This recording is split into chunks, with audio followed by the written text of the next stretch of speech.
Sgwennu'r gerdd arbennig yma achos mod i wedi gweld hanes Gael yn yr Radio Times bod yna raglen ddogfen amdani hi 1970, mis Ebrill 1970 oedd hi. Dim llawer o ffeithiau yn yr Radio Times amdani hi, ond mi drawodd y ffilm fi oedd hi'n un drawiadol iawn. Oedden nhw wedi dilyn i hanes i o'r amser pan oedd hi'n blentyn bach i'r amser pan oedd hi yn bron iawn yn oedd hi marw cyn bod hi'n 20 oed ynde.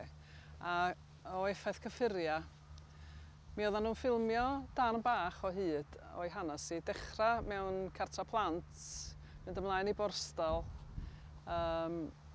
ac wedyn septicemia drwg 2 flynedd cyn iddi farw felly. Ond beth oedd yn haro fi oedd i chwynab i, do ddim yn ferch arbennig o glws na phresenoldeb, na dim byd, ferch lwyd ydw i'n galw hi.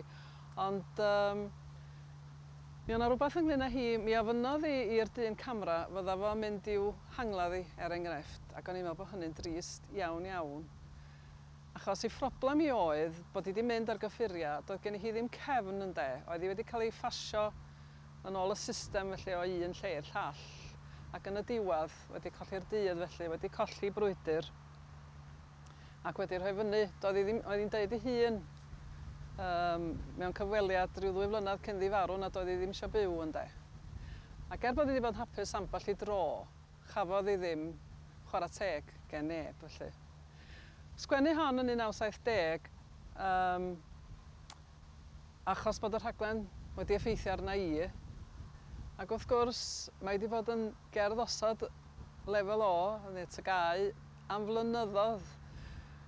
Nes mae fy merch fy hun wedi lari clywed sôn am y gerdd ac y ffaith, os ydych chi'n meddwl mae un gerdd dwi wedi sgwennu rioed am ni a han ydy hi, ond dim ots gen i achos mae o'n tynnu sylw at y broblem cyffuriau. Maen nhw'n dal i fod rhyw fath, yr un problema i ryw radda. Mae'r bwlch yn yr angladd rhwng yr dyn yr eglwys, yr heithor, a'r bobl sydd wedi gwisgo not yn dal yn rhyw fath.